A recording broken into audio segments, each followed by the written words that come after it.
Welcome to the Marriage and Motherhood Podcast. I'm your host, Michelle Perda.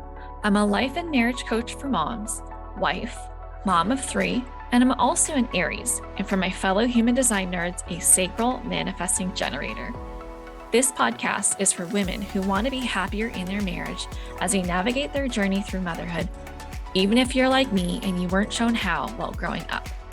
Inside, we're going to be talking about breaking generational cycles when it comes to how to handle conflict in healthy ways, redefining motherhood your way, and prioritizing your well-being, because here we believe that women don't have to sacrifice their happiness to be a great mom.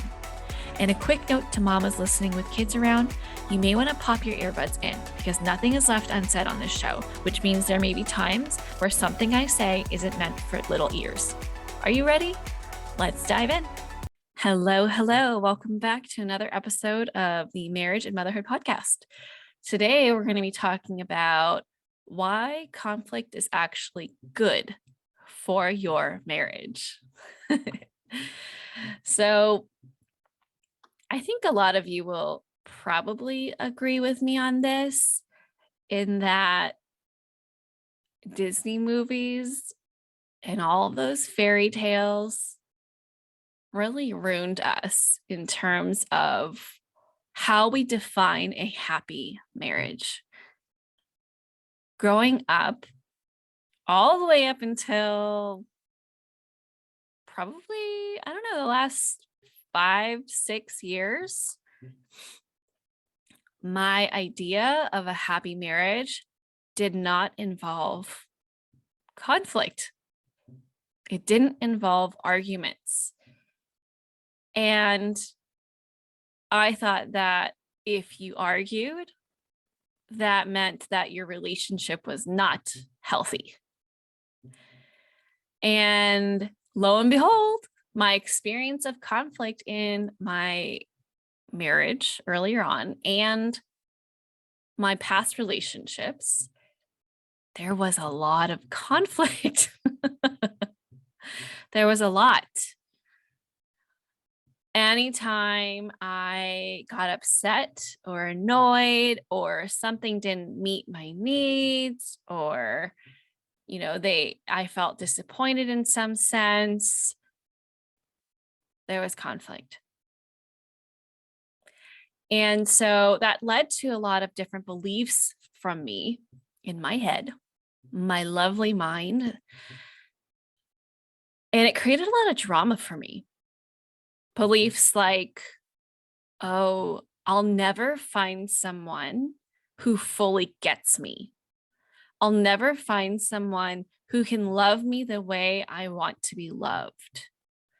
Even including, am I even lovable? Am I that difficult to love? Maybe I'm not worthy of that kind of love. And I just need to deal with it because fights are normal. And I see couples fighting all the time. And so maybe I'm the one with unrealistic expectations. It was just a lot of back and forth, a lot of conflicting beliefs around conflict in relationships, about myself, about my partners.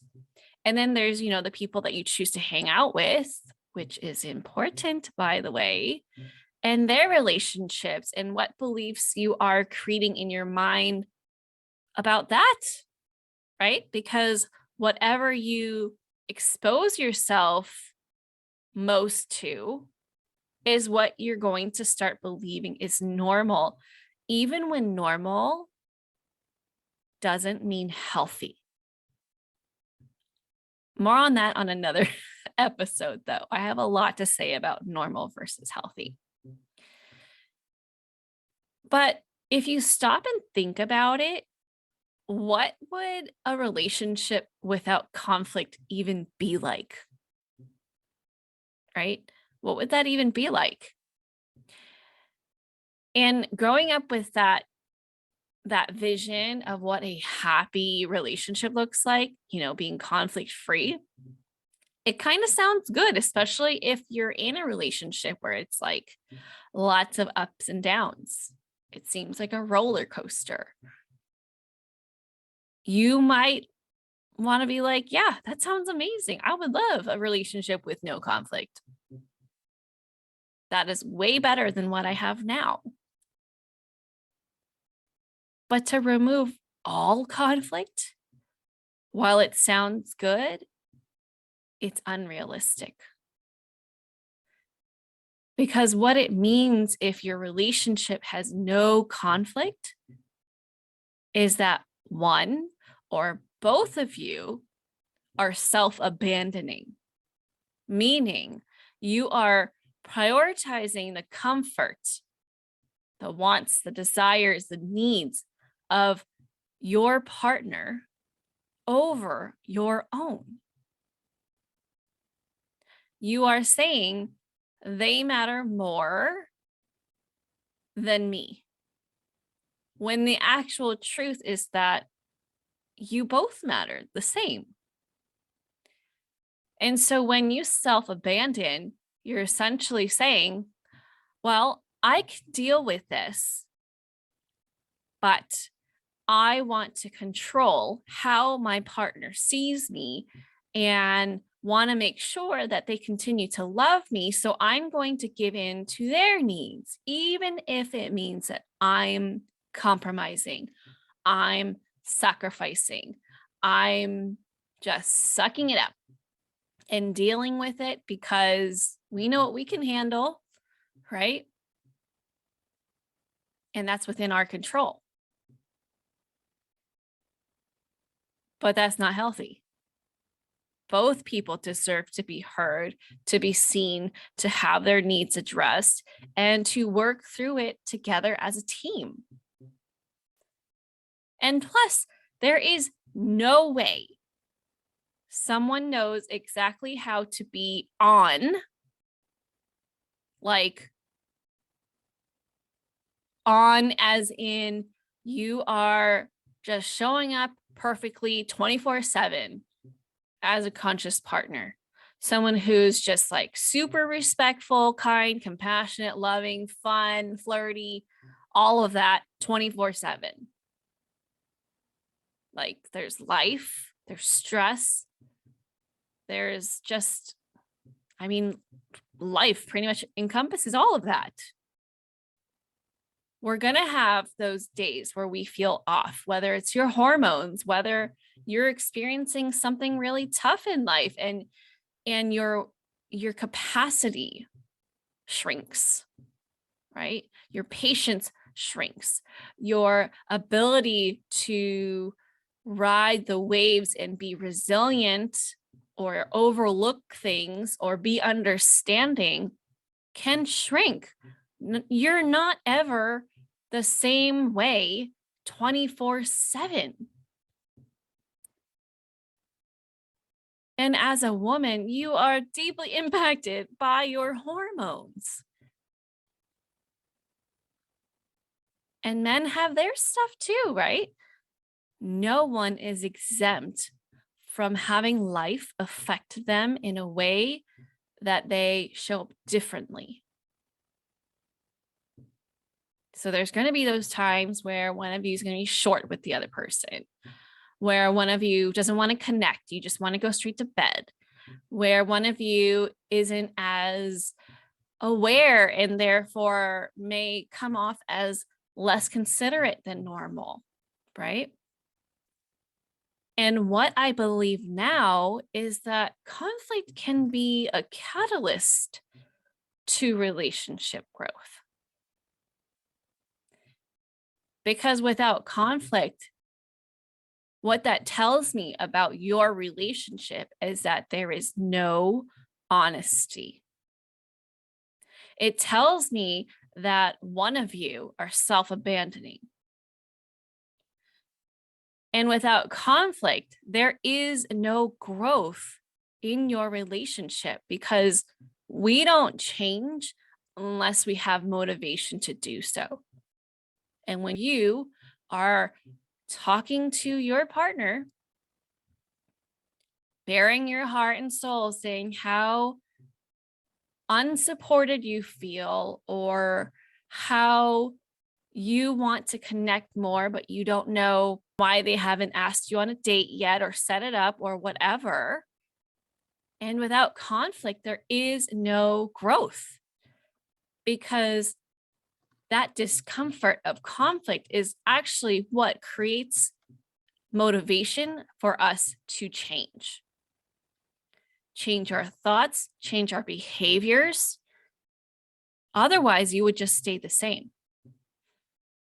If everything's all good, why wouldn't you just stay there, right? Don't fix what's not broken, basically.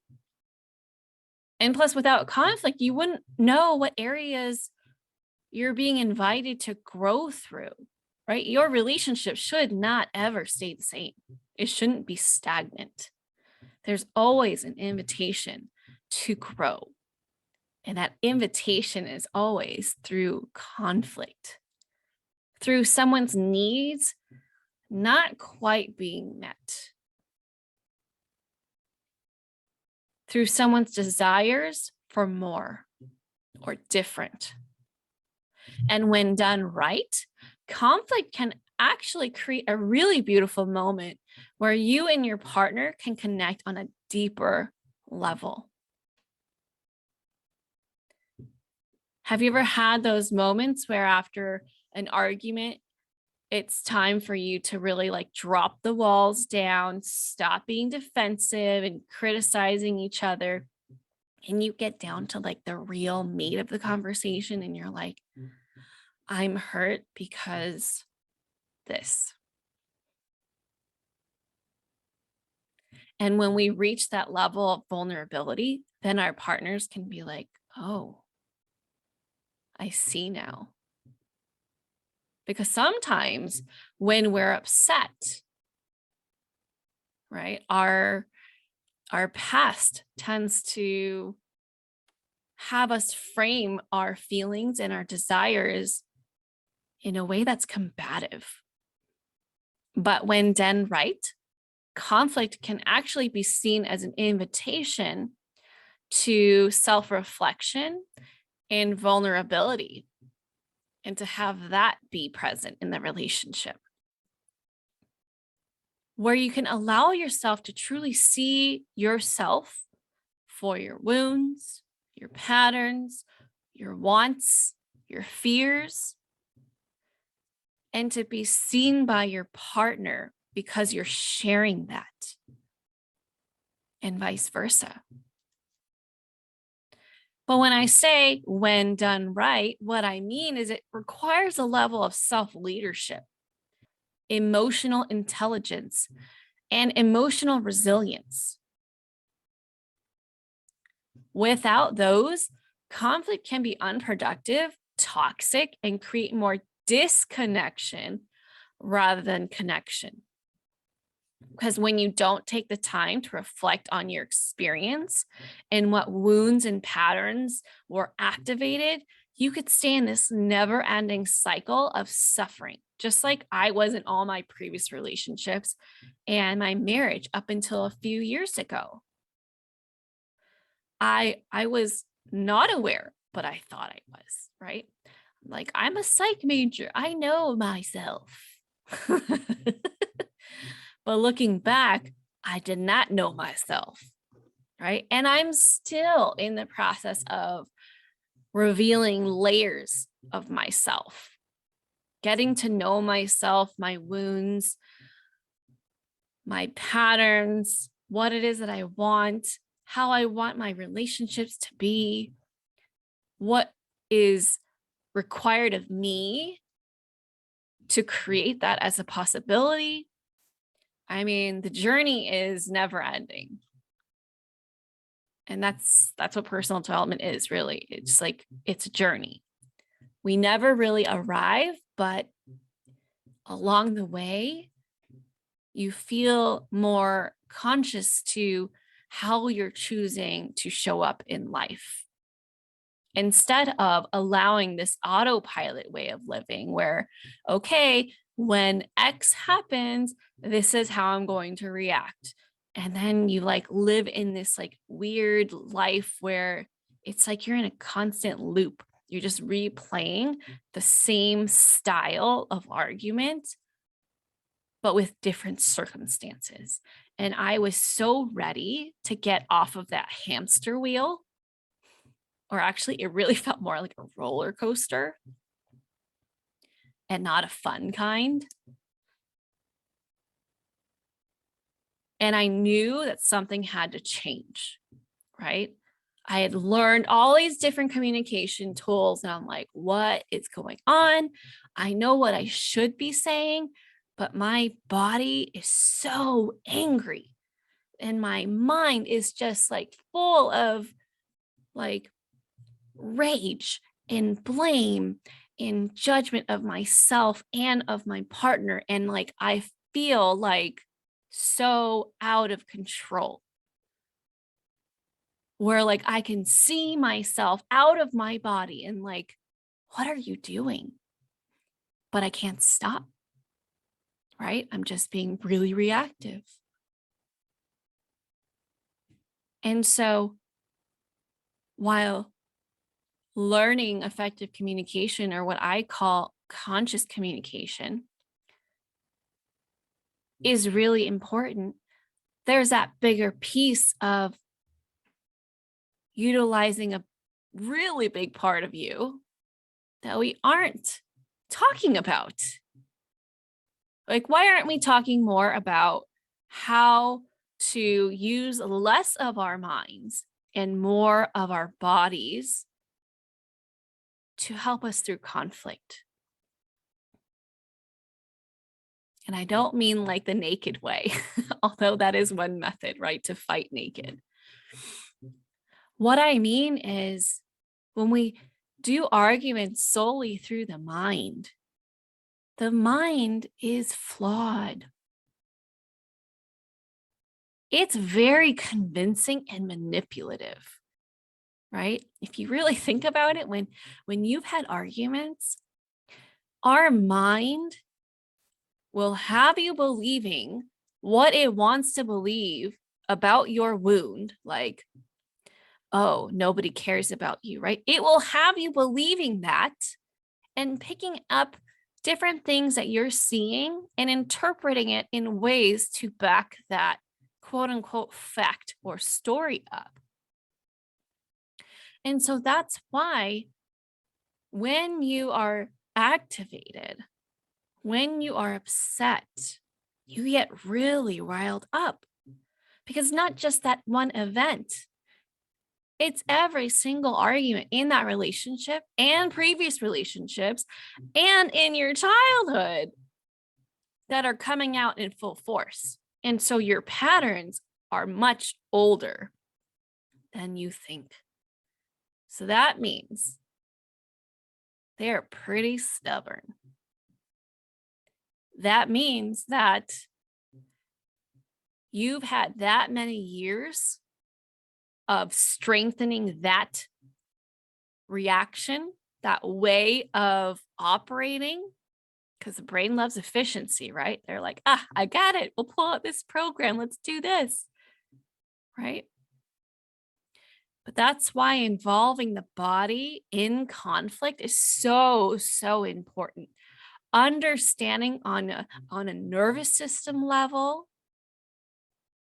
what the hell is going on in your body.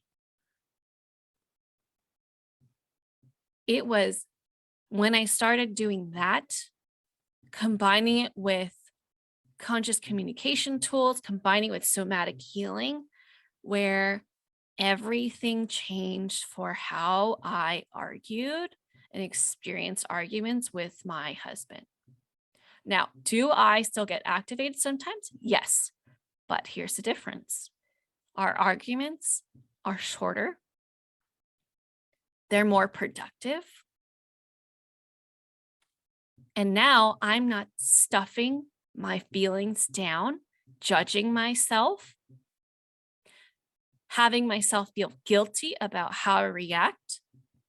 Instead, I am taking my ass back into the driver's seat and saying, we are not doing autopilot. We are going into manual mode. We're going to figure this shit out.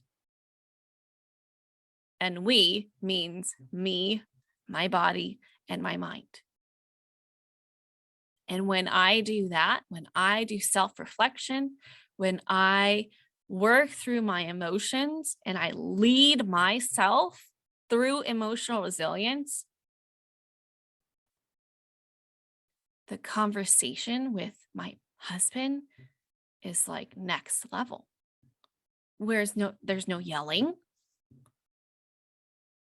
There's no back and forth. There's just raw, honest truth in the form of honesty, vulnerability, and an open heart. No blaming, no criticizing, simply sharing. And when we can come from a place of presence and responsibility over our experiences and our baggage and our wants and desires and any missteps we took that led us to this point,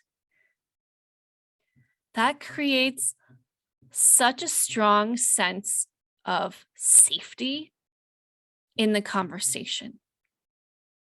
A lack of safety is when both people are going back and forth, trying to defend themselves, trying to be heard, exerting their power and force and control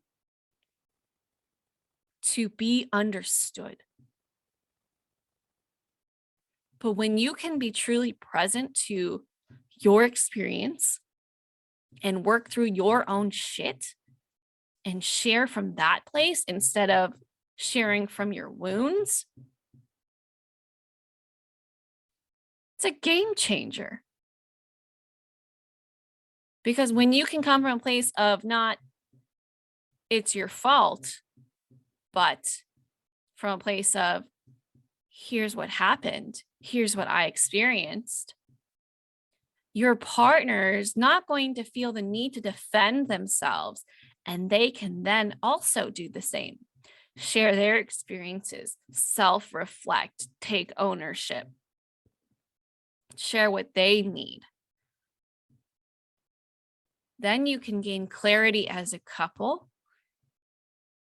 You can resolve it together, move forward closer together, stronger as a couple, because you two now know each other on a deeper level. Isn't that the reason why you're together?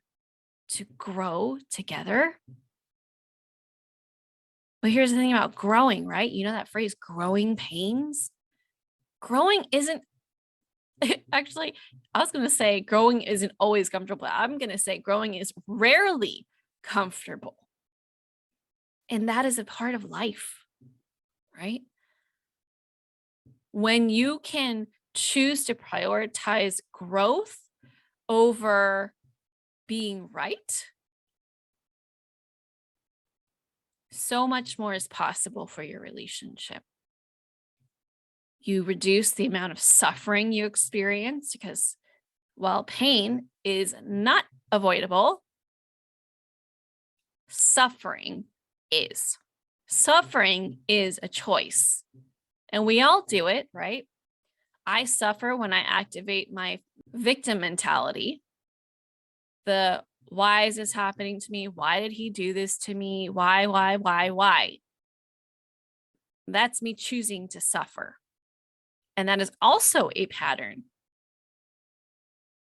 And so when you know what's going on within you, what patterns you have, what wounds you have, what you want and need, when any of that is compromised, you know what's going on. You're like, oh, it's that thing, right? And so when you can do this level of work, not just do the easy thing where you just point the finger and expect them to do all the work while you sit on your soapbox or your pedestal, thinking that you are exempt of doing anything like assuming any responsibility for yourself.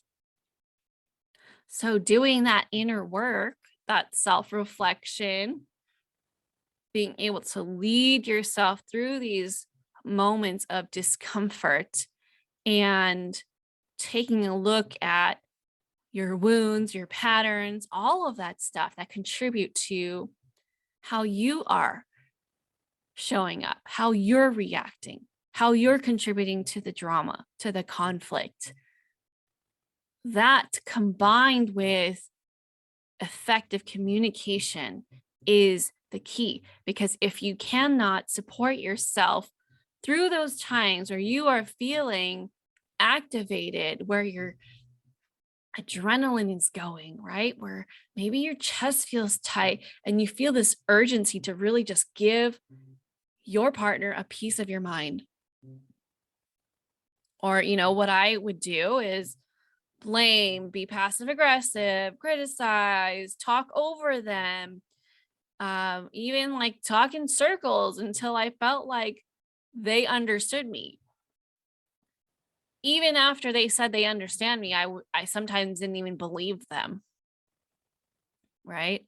Or I would interrupt what they're saying because I knew how they were going to finish their sentence, right? Air quotes around the new, because I didn't actually know, I assumed. And so those patterns don't create safety. But that's what happens when we ourselves do not feel a sense of safety with our emotions, with the narratives that our minds are playing in the background. And so if you're experiencing this, know that A, I get it. You're not alone. And B, while this is normal, this is not healthy for you. This is not healthy. I don't want you to think that you have to experience conflict like this every single time. I want you to look at me and my marriage as proof that it can be better. That arguments can evolve over time. You can learn to argue better. And when I say that, I don't mean how to win an argument, because it's not really winning if both of you don't end up feeling closer together. Okay. And this is exactly why I created the Embodied Wife. This is my upcoming 12-week program that is starting on Tuesday, May 24th. Enrollment is open as of last week. And I'm really excited to bring this to you because this was truly created from an experience I had with my husband not that long ago, where the old parts of me came up, my old patterns, my old wounds. And I was like, what the fuck is happening? This is not us anymore. Why am I being brought back to this place? Right? Like, it was awful. And I experienced it so much differently this time. My mind was wanting to do one thing, right? But I was able to observe what was going on and be like, oh, okay, I see what you're trying to do. I know what's happening right now. I'm going to support myself with the tools that I've learned over the past few years. I'm not going to stuff it down. I'm not going to tell myself I'm okay. I'm not going to tell myself that things will just get better with time. I'm going to do the work to make sure that I experience this differently in a better way going forward. And I'm going to do the work so that when my husband and I reunite to have a conversation about what happened, that we can come together truly as a team with vulnerability, honesty, compassion for both self and other, so that we can grow together. And that is exactly what happened. And after that fight, I was like, holy shit. I'm so fucking proud of myself. I could have easily went off the deep end and just like emasculated the shit out of him, but I didn't. Instead, I showed up as a conscious partner, and that allowed him to do that too. And then my next thought was, oh my God, that wouldn't have been possible had I not known these tools, had I not known how to do the work. How many women out there are still experiencing conflict like this? This is not okay. This is not okay with me. And so the embodied wife was birthed. I was like, I need to help people with this. I need to help women know how to support themselves through this. I'm going to work with them to figure out what their wounds are, what their patterns are, why they behave the way they behave when they're upset, and provide them with the tools to be able to support themselves through it in these times where they feel activated and they want to act out because they're just so full of rage. And help them through it so that they can come together with their partners and grow through the conflict instead of having it be another fight that they relive over and over and over again until the end of time. That's not okay with me. Life is so short. I would rather you enjoy your time together and be able to learn how to argue better so that you can have less drama in your life and more connection. Okay? Not only is this healthy for you, because when things are going well in your marriage, you are safe and have the capacity to go out into the world, to try new things, to pursue your passions, to, go hang out with your friends and be this like beam of authentic joy. And you get to show your kids how it's done in a good way so that they don't have to deal with this shit like you did. Because for me, I did not witness healthy conflict resolution. And so hence me needing to figure it out myself. And now I want to save you the time to figure it out by doing this with you inside the program in a safe and supportive community of women who are also ready to do the work. If this program is calling to you and you're like, I'm so done with this crap and ready to grow through this so that my arguments can evolve in my marriage, that my arguments can become a catalyst to our growth, then I invite you to apply.